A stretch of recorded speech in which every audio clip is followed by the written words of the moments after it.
Bonjour et bienvenue dans cette nouvelle édition de notre Webition Ecoforce Sud de MAG, ce rendez-vous dédié à la parole des entrepreneurs de la région Sud-Provence-Alpes-Côte d'Azur. Pour commencer, j'aimerais vous parler de deux dispositifs portés par la CPME nationale qui impactent les PME, l'assurance chômage et les prêts participatifs. L'assurance chômage, sous la houlette de la ministre du Travail Elisabeth Borne, les partenaires sociaux ont repris le cycle des négociations qui vise à remettre en route la réforme de l'assurance chômage mise entre parenthèses pendant la crise du Covid oblige.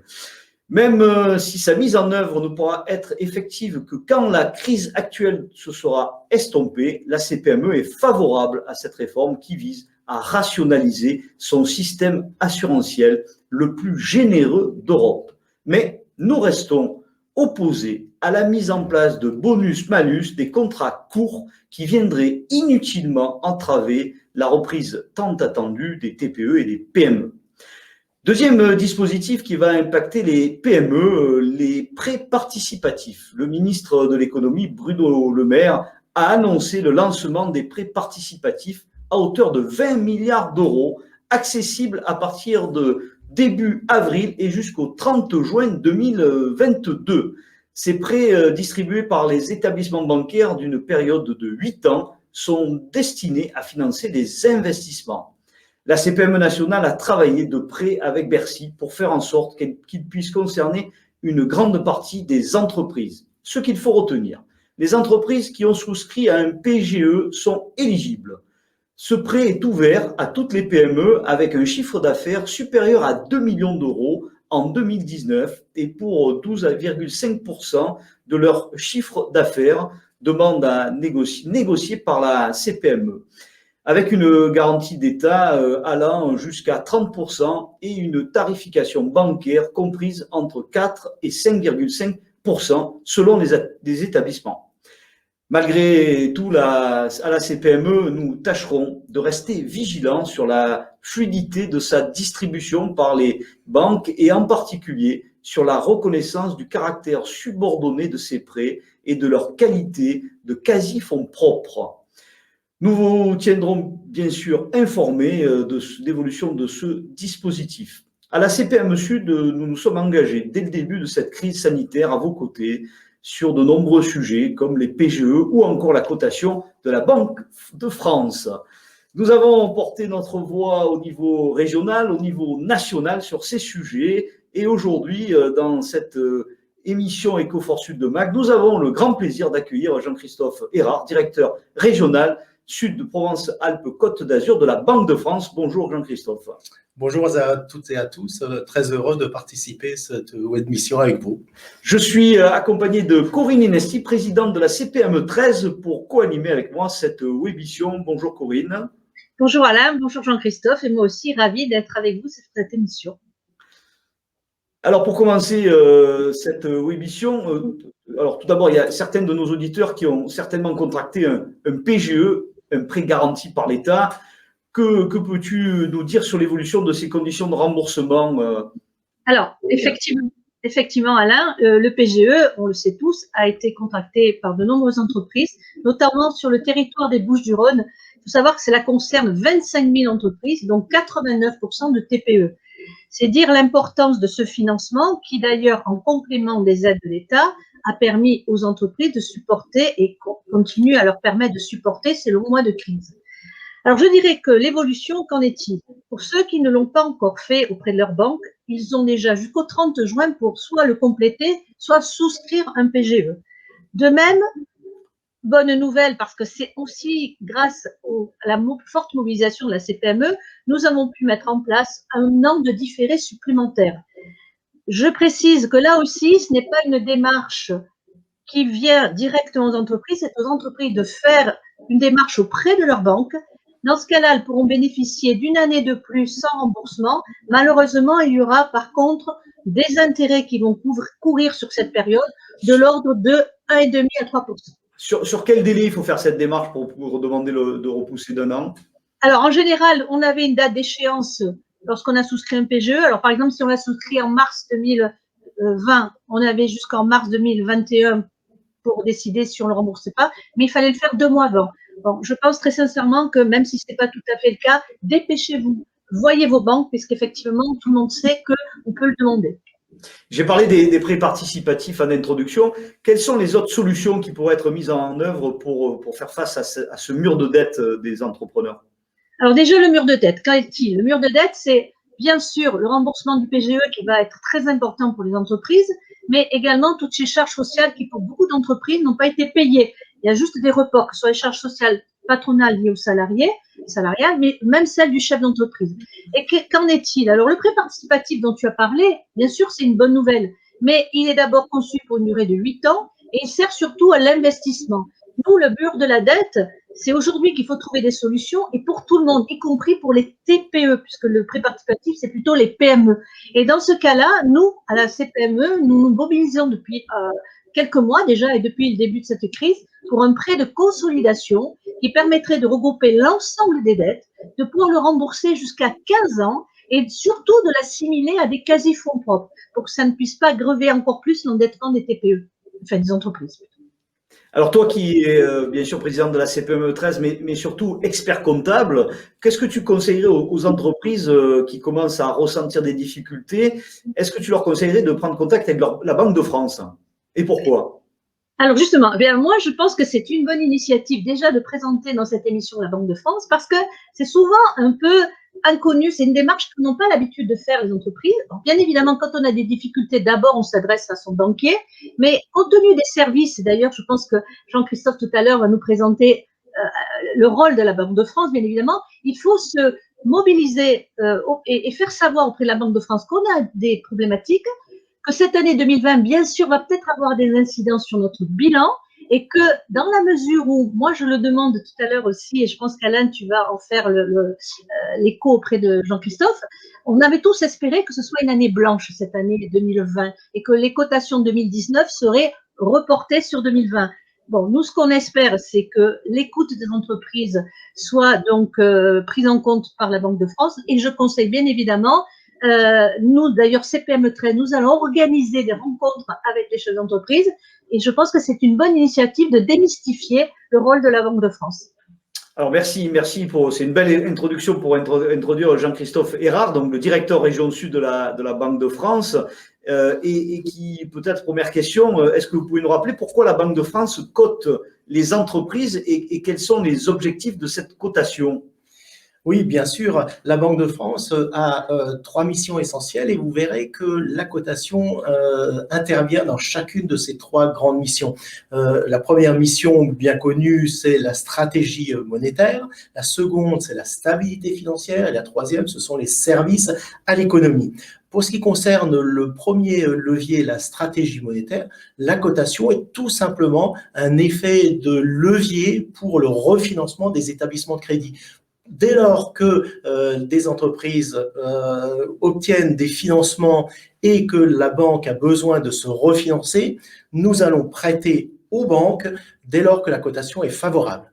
Le deuxième point, et on reviendra peut-être tout à l'heure sur cette notion de cotation favorable, la stabilité financière, c'est la solidité des banques. Et la cotation, de ce côté-là, sert à cartographier le bilan et le portefeuille des établissements de crédit. Et comme ça, l'ACPR, l'autorité de contrôle prudentiel et de résolution, peut à son tour regarder comment se situe la santé financière des banques. Et je rassure bien sûr toutes les personnes, nous avons un système bancaire très solide en France. Et la troisième mission, elle est importante aussi puisqu'il s'agit de services et d'accompagnement que peut et que doit faire la Banque de France. Et donc, c'est de favoriser le dialogue, ça a été dit par Corinne, ça a été dit par vous aussi, hein, Alain, favoriser le dialogue entre le prêteur et l'emprunteur, tout simplement. En 2 mots, quelles sont les cotations possibles et quel est le sens de ces cotations? La cotation est un outil qui sert à évaluer la capacité d'une entreprise à honorer ses échéances. Donc, l'horizon, pour nous, c'est 1 à 3 ans, c'est-à-dire qu'il faut quand même un minimum de solidité financière, de capacité de remboursement pour obtenir une cotation favorable, puisqu'effectivement, le message qu'on envoie aux établissements de crédit, c'est qu'il peut y avoir une difficulté entre 1 et 3 ans. Donc, effectivement, j'y reviendrai dans un instant, mais ce qui est important aussi, peut-être à avoir à l'esprit, c'est que la cotation de la Banque de France sert aussi à échanger sur un potentiel de défaillance donc de l'entreprise. Plus la cotation est élevée, moins le risque de défaillance est élevé. Alors, et dans notre région, comment statistiquement les entreprises se répartissent selon leur cotation? Oui. Alors, ce qui est intéressant de noter, j'indiquais tout à l'heure que la cotation servait de support à la politique monétaire. Il faut savoir que plus de la moitié des entreprises et donc leurs créances associées, les créances associées des banques sur ces entreprises, sont éligibles aux opérations de refinancement bancaire. Pour faire, sans être trop technique, toutes les entreprises qui ont une cote supérieure ou égale à 4 donc sont éligibles à ces opérations et donc dans notre région, et c'est peu différent à quelques 0,1 près dans le département des Bouches-du-Rhône, c'est 55% des entreprises dont les opérations sont éligibles aux opérations de politique monétaire. Donc c'est quand même un bon résultat. Alors si on revient, on va refaire monter Corinne aussi sur le plateau, on va échanger sur un sujet qui brûle les lèvres de tous les entrepreneurs aujourd'hui, c'est cette fameuse année blanche qui était proposée par la CPME, par Carole et Corinne. Qu'est-ce qu'on peut dire aujourd'hui aux entrepreneurs? Et peut-être Corinne complétera d'une autre question juste après. Oui, ce que je vous propose, c'est peut-être en quelques mots de vous rappeler ce que nous avons entrepris l'année dernière. Ça permettra de comprendre quel est le dispositif mis en place en 2021. L'année dernière, en plein cœur de la crise, la Banque de France a décidé et a souhaité ne pas être proactif dans cette crise et donc a pris un certain nombre de mesures conservatoires, dont notamment, dans ce cadre-là, le gel, sauf exception, de la cotation pour 6 mois. Autrement dit, nous avons donc dit aux entreprises, prenez le temps de vous organiser, de vous réorganiser, d'accompagner la reprise qu'on espérait à l'époque, dès le mois de mai ou de juin. Et pour communiquer avec nous, on a proposé donc de répondre à un questionnaire qui nous permettait d'apprécier quelles étaient les mesures prises justement pour assurer la liquidité, on l'avait indiqué tous les deux, et la solvabilité de l'entreprise. Le résultat des courses est, nous semble-t-il, tout à fait cohérent avec cet objectif de ne pas être proactif par rapport à la crise. En 2 mots, avant cette crise donc de 2019, il y avait en moyenne 60% de nos entreprises, donc des Bouches-du-Rhône et peu différents dans Sud-PACA, qui se voyaient mettre une cotation stable dans le temps, 60%. 20% qui ont une dégradation de la cotation et 20% qui se voyaient upgradés, donc parce que les résultats ou les financements étaient particulièrement favorables. Le résultat donc de 2020, c'est que 70% de nos entreprises, y compris au dernier quadrimestre, quand on a repris notre exercice de cotation, se sont vues stabilisées de ce côté-là et 20% ont vu leur cotation être dégradée et 10% une augmentation. Merci. J'ai raison, peut-être un complément, Corinne, une petite question. En fait, cette période où on va bientôt déposer des bilans, je dis déposer, c'est établir les bilans de nos entreprises. Pour beaucoup, il y aura une baisse de leur chiffre d'affaires, un résultat peut-être pour certaines fortement déficitaire et un endettement justifié uniquement par la mise en place de PGE. Nous, beaucoup d'entreprises s'inquiètent. Que devons-nous leur dire? Que faut-il qu'elles fassent pour ne pas avoir une autre trop dégradée qui est justifiée malheureusement par la crise sanitaire qu'elles ont subie et économique. Donc. Le premier bon conseil, Corinne, vous l'avez indiqué donc dans votre introduction, c'est vraiment de communiquer avec la Banque de France de manière à pouvoir nous indiquer sur le plan qualitatif quelles ont été les étapes pour assurer la liquidité et la solvabilité sur les mois et peut-être, on l'espère, sur les années à venir. Autrement dit, et pour être parfaitement clair, nous allons envoyer dans quelques semaines, d'ici 2 semaines environ, un questionnaire à l'ensemble des 23 000 entreprises donc, que nous cotons dans la région et un peu plus de 8 000 sur le département des Bouches-du-Rhône, en leur demandant donc de bien vouloir nous indiquer quelles ont été les mesures qui ont été prises sur le plan qualitatif. Alors ça va nous servir justement à amender la cotation par rapport aux seuils bruts qui, à l'évidence, ne sont plus suffisants dans une période de crise telle que nous la connaissons aujourd'hui. Pour être parfaitement clair également, je dois dire que nous aurons nous serons attentifs à 3 points qui ont déjà été plus ou moins évoqués à l'instant, mais c'est important qu'on puisse échanger dessus. Le premier, évidemment, c'est comment gérer le mur de liquidité et par rapport à la dette. Autrement dit, chef d'entreprise, regardez comment vous pouvez assurer que vous n'allez pas vous retrouver en état de cessation de paiement parce que vous n'aurez pas pu anticiper soit la mise en œuvre d'un complément de PGE, soit une mise en force d'un renforcement, c'est le cas de dire, des fonds propres ou des quasi-fonds propres. Donc ça, vraiment, la liquidité, ce sera notre premier point d'attention. Le second point d'attention, ce sera la capacité de rebond que vous voudrez bien nous faire valoir. Autrement dit, on sera moins exigeant qu'à l'habitude sur la rentabilité passée et notamment sur l'exercice 2020, c'est une évidence. Mais pour pouvoir le faire, il faut qu'on soit assuré que le business model ait pu être pérennisé et que la rentabilité sera de retour une fois la crise passée. Et ensuite, bien entendu, on vous questionnera sur la question des fonds propres et des quasi-fonds propres, comme ça a été indiqué tout à l'heure par Corinne. Comment on va prendre le lien et attache avec la Banque de France quand on est entrepreneur? On en reçoit le document, on va le remplir, mais si on doit aller plus loin, quelle est la démarche? Alors, vous verrez que donc on a choisi donc de faire un questionnaire électronique sur une plateforme, donc effectivement pas besoin d'envoyer par mail ou par courrier, donc il suffit de remplir un document sur une plateforme qui sera directement intégré dans notre système d'information, et ça c'est intéressant parce que l'analyste qui sera derrière son écran aura directement accès aux réponses que vous aurez bien voulu nous communiquer. Et à partir de là, 2 possibilités. Soit le chef d'entreprise souhaite entrer en communication avec nous parce qu'il estime qu'il faut pouvoir se parler et pour mieux comprendre les dispositifs qui ont été mis en œuvre. Donc, il convient juste de prendre contact avec son analyste financier à la Banque de France, ou s'il ne le connaît pas, il regarde effectivement le numéro de téléphone qui va bien à la Banque de France, par exemple de Marseille, et il est certain qu'on lui accordera un rendez-vous.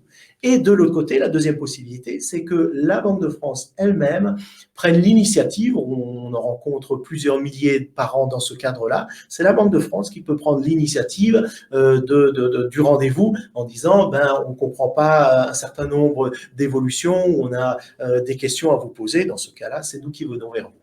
Donc le message à retenir, il faut rester en contact, aller au contact de la Banque de France, répondre bien sûr au questionnaire, mais ne pas rester dans sa tour d'ivoire pour aborder cette cotation un peu plus sereinement. Corinne, un petit mot? Oui, en fait, et si malheureusement certains reçoivent une notation, mais je crois que c'est déjà un système qui existe aujourd'hui, est-ce qu'on a toujours la possibilité de demander des explications sur sa note et éventuellement la faire revoir?